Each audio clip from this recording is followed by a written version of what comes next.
के साथ इकट्ठा होकर के वहां एमएलए पैदा कर सकते हैं, तो उत्तर प्रदेश के साथ साथ बिहार में थोड़ी सी ताकत आप दो। हम लोग भी यहाँ एमएलए पैदा करना चाहते हैं, सांसद बनाना चाहते हैं। आप बताओ यहाँ कितने लोग चाहते हो 2024 और 2025 सांसद और एमएलए बनाना चाहते हो? दोनों हाथ उठाओ। जो लोग बनाना चाहते हो हाथ नीचे करो। हमारे पत्रकार भाई लोग हैं, कभी कभी हमसे कहते हैं जहां से चलता है वहीं बक्सा में बंद कर लेता है और जहां पहुंचता है वहीं छोड़ देता है, भीड़ हो जाती है। यहाँ बिहार के लोगों जरा हाथ उठाओ, जितने लोग बिहार के लोगों भैया हाथ उठाओ। देख लो भैया पत्रकार भाइयों, कहीं ये मत कहना कि ये राजभर बलिया से हाँक देता है लेके चला आता है। ज्यादा चर्चा होती है कि बलिया से, मऊ से, आजमगढ़ से, बनारस से, गाजीपुर से लेके आ जाता है। तो बिहार के लोगों, मैं तो गया था कटिहार, बधाई देता हूं कटिहार के लोगों को, बधाई देता हूं। मैं गया था मधेपुरा, हम मधेपुरा के लोगों को बधाई देता हूं। मैं गया था सीवान, मैं गया था पश्चिमी चंपारण, मैं गया था कैमूर, बक्सर, जहां जहां मैं जा सका, नवादा भी गया था, जहां जहां मैं जा सका वहां से हमारे तमाम साथी आए हैं। उन सभी साथियों के नाम पे जोरदार ताली बजा करके स्वागत करिए। और आप लोग विभिन्न जनपदों से आए हो, मुझे खुशी हुई कि जब मैं माला, यहां आपको आश्चर्य होगा कि मैं माला पहना क्यों रहा था। मैं टटोल रहा था कि किन किन जिले से लोग आए हैं। जब मैंने टटोलना शुरू किया मैं खुद आश्चर्य में पड़ गया कि जिस जिले में मैं नहीं गया उस जिले से भी लोग इस कार्यक्रम में शिरकत किए हैं। सबसे बड़े बधाई के पात्र वो साथी लोग हैं। और मैं आपसे कहना चाहता हूं बिहार के लोगों, आप घबराओ नहीं। यूपी में ताकत पैदा हो गई। यूपी में आज अगर एक आवाज लग जाती है तो वहां हजारों लोग इकट्ठा हो जाते हैं, वहां हजारों लोग इकट्ठा हो जाते हैं। मैं वही चीज बिहार की धरती पर मैं कहना चाहता हूं। मेरी चाहत है, मेरी सोच है, थोड़ी सी ताकत आप पैदा करो, थोड़ी सी ताकत हम पैदा करते हैं। थोड़ी सी ताकत आप पैदा करो, थोड़ी ताकत हम पैदा करते हैं। लोग कहते हैं कि बिहार में राजभर रजवार राजवंशी नहीं रहता। अभी हमारे प्रेमचंद प्रजापति जी बोल रहे थे, हर विधानसभा में उनका वोट है, हमारा भी वोट है। अय वंचित समाज के लोगों, पिछड़े पिछाड़े गए लोगों, अधिकार से वंचित लोगों, थोड़ी सी ताकत इकट्ठा करो। बाबा साहब डॉक्टर अम्बेडकर जी ने हमको आपको पावर दिया है वोट का। ये वो पावर है, इसी वोट के पावर से आप चाहो। अभी तक आपने 30 साल तक आरजेडी और जदयू की सरकार बनाई है। थोड़ा सा खाली मन बना के उनसे अपना वोट हटा लो। मैं दावे के साथ कहता हूं तेरे सामने घुटना ना टेक दे तो साल अपने माँ बाप का पैदा नहीं। तेरी ताकत कोई जानता नहीं। आज यहां आए हो, पूरे देश में नहीं पूरे दुनिया में बाजा बज रहा है। आपको पता नहीं होगा, हमारे मीडिया के साथी हैं, हमारे सोशल मीडिया के साथी आज पूरे दुनिया को बता रहे हैं। ये बिहार के आए हुए लोगों, मैं फिर दिखाना चाहता हूं, हमारे तमाम एलआईओ के साथी होंगे, तमाम पार्टियों के गुप्तचर यहाँ आए हुए उन लोग हैं। बिहार के लोगों जरा दोनों हाथ उठा करके हमारी तरफ आप बताओ, हम यूपी से आने वाले लोग नहीं हैं, हम बिहार के लोग हैं। हम अपना अधिकार लेने के लिए इकट्ठा हैं। हम अपने नेता के ऊपर विश्वास करके आए हैं। हमारा नेता जो एहसास करा रहा है कि बाबा साहब डॉक्टर अम्बेडकर जी ने जो वोट का पावर दिया है, ये वोट हमको शिक्षा हासिल करने के लिए दिया, ये वोट हमको नौकरी हासिल करने के लिए दिया, ये वोट हमको रोजगार हासिल करने के लिए दिया, ये वोट हमको सम्मान पाने के लिए दिया, ये वोट हमको एमपी और एमएलए बनने और बनाने के लिए वोट का पावर दिया। हम उसको इकट्ठा करके अपने बेटा बेटी को भी हम दिल्ली और लखनऊ की, पटना की राजधानी में हम एमएलए पैदा करना चाहते हैं। बताओ कितने लोग एमएलए पैदा करना चाहते हो?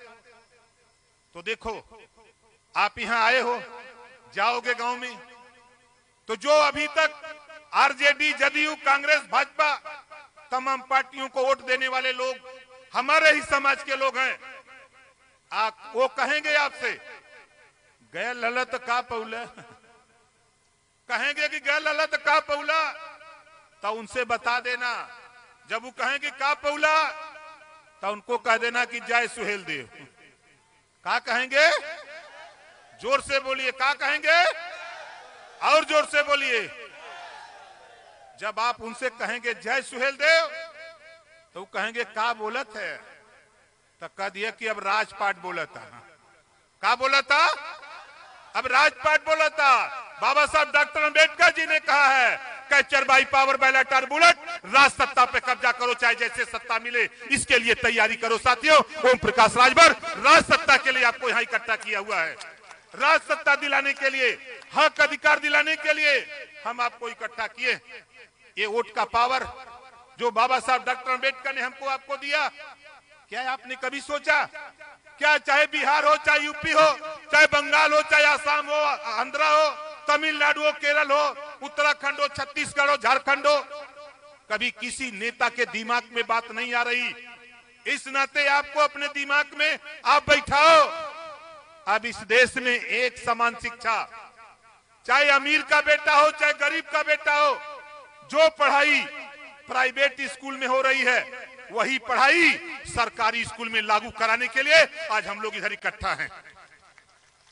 एक समान शिक्षा, जो पाठ्यक्रम अमीर के बेटा को वही पाठ्यक्रम गरीब के बेटा को, एक समान शिक्षा, फ्री शिक्षा, कॉपी किताब, फीस, दवाई, भोजन, वजीफा, कपड़ा, जूता, मोजा, टाई, बैग, जरूरत पड़ेगी तो बच्चों को साइकिल भी फ्री में देकर बिना पैसा में पढ़ाने का कानून। बोलो बनना चाहिए कि नहीं बनना चाहिए? कितने लोग बनाना चाहते हो? हाथ उठाओ। बनाना चाहते हो? अब दूसरा काम क्या चाहते हैं? देखो, बाबा साहब डॉक्टर अंबेडकर जी ने संविधान में व्यवस्था दिया, दुनिया के तमाम देशों में फ्री शिक्षा है, दुनिया के तमाम देशों में गरीबों का इलाज फ्री है, दुनिया के तमाम देशों में गरीबों का इलाज फ्री है। आज मैं आपको उदाहरण देना चाहता हूं। हमारे साथी जरा तब हमारे दोनों विधायक जरा खड़ा हो जाइए, तीनों सामने आ जाइए। हमारे विधायक जी लोग, आप लोग भी देख लीजिए कि नेतवा सही बोला था कि झूठ बोला था। इधर आ जाइए। ये हमारे पहले विधायक कोट वाले माननीय बेदी राम जी हैं। ये विधायक माननीय बेदी राम जी हैं, जोरदार ताली बजा के इनका स्वागत करिए। दूसरे विधायक हमारे माननीय हंसू राम जी हैं, जोरदार ताली बजा के स्वागत करिए। तीसरे विधायक हमारे माननीय दूधराम जी विधायक हैं। अच्छा, आ रहे हैं, हम उनको दिखाते हैं आपको, तब तक आप लोग यहीं रहिए भैया। और चौथे विधायक देख रहे हैं, चौथा विधायक जान रहे हैं आप लोग?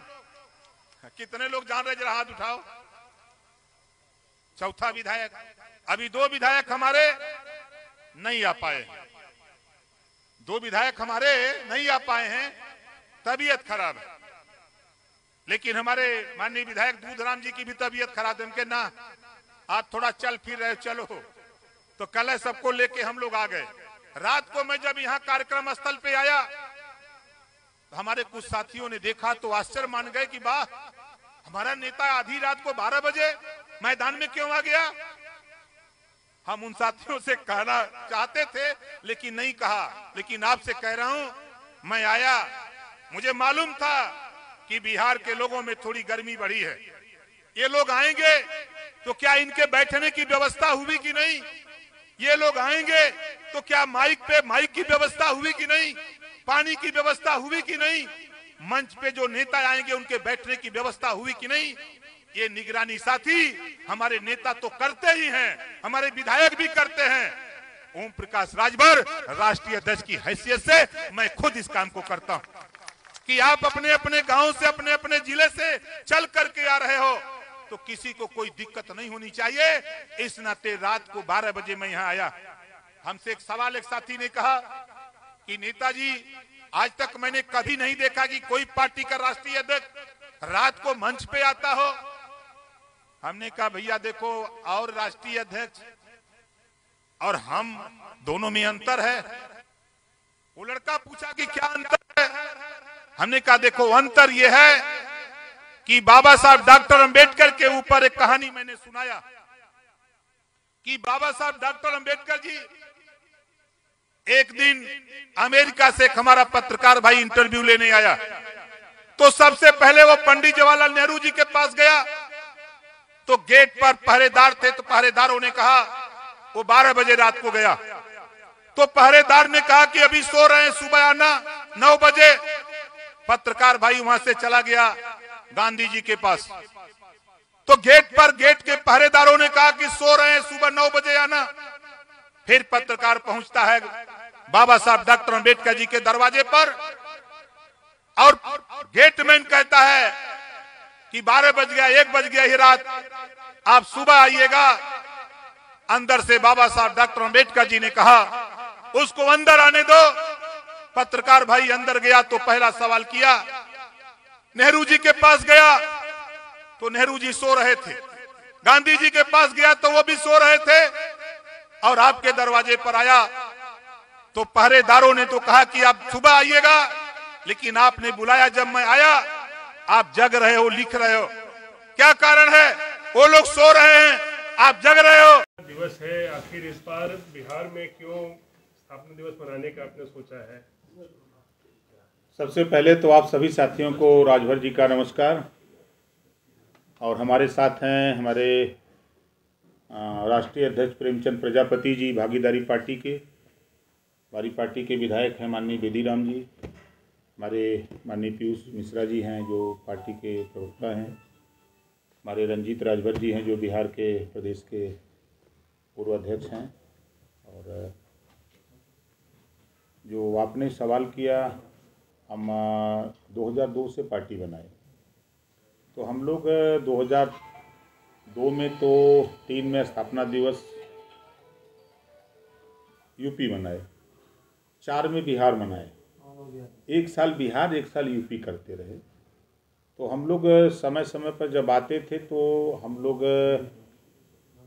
कहीं इंटर कॉलेज का मैदान, कभी विधानसभा के सामने हम लोग कार्यक्रम करके चले जाते थे। इस बार का यहाँ जो स्थापना दिवस के अवसर पे सावधान महारैली का कार्यक्रम गांधी मैदान पटना में होने के नाते ये चर्चा में आ गया कि गांधी मैदान पटना इतना बड़ा मैदान है, उस मैदान में भारतीय समाज पार्टी।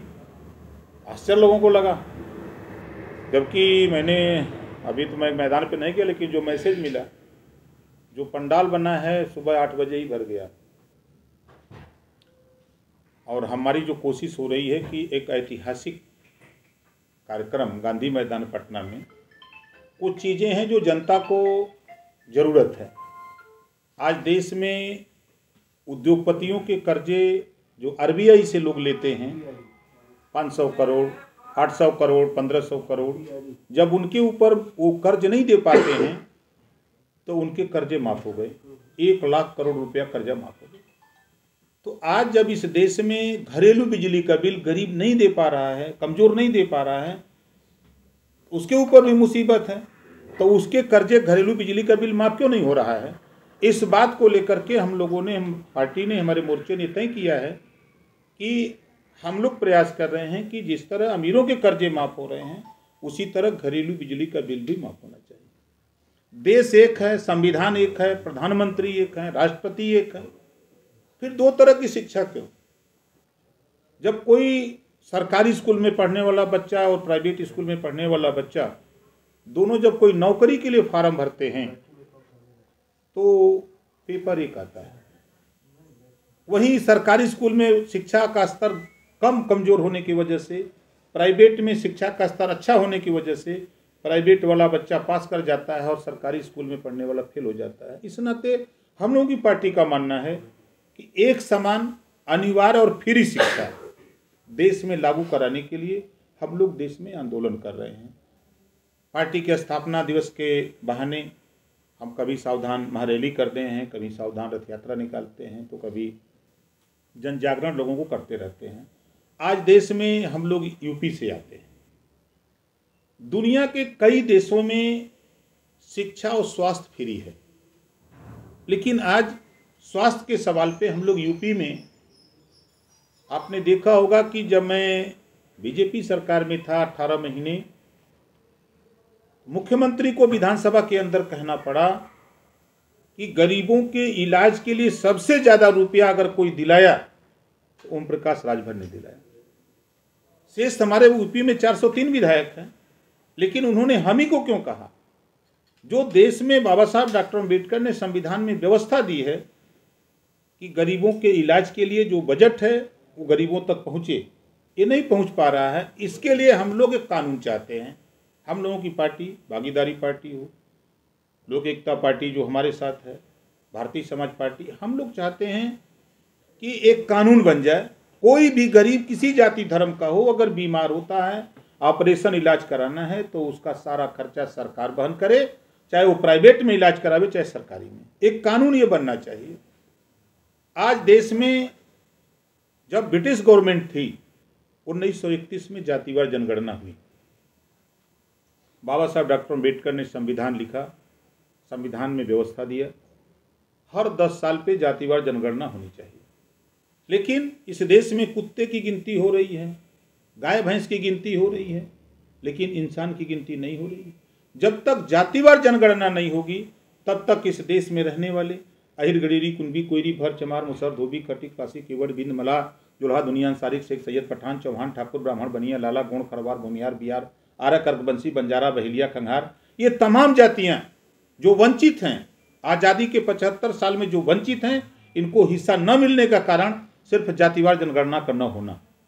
इस नाते हम लोगों की पार्टी का मानना है कि जातिवार जनगणना कराना हम लोगों का मकसद है। आज उठा के आप देखिए, देश में बेरोजगारी दिन दूना रात चौगुना बढ़ रही है। आज हम लोगों का मानना है कि देश में कक्षा 4 से रोजगार परक शिक्षा, मोबाइल बनाना, मोटरसाइकिल बनाना, पंखा बनाना, लाउडर बनाना, कैमरा बनाना, कलम बनाना, इस तरह के 100 विषय बने और कक्षा 4 से एक विषय हर जाति के बेटा बेटी को पढ़ना अनिवार्य हो।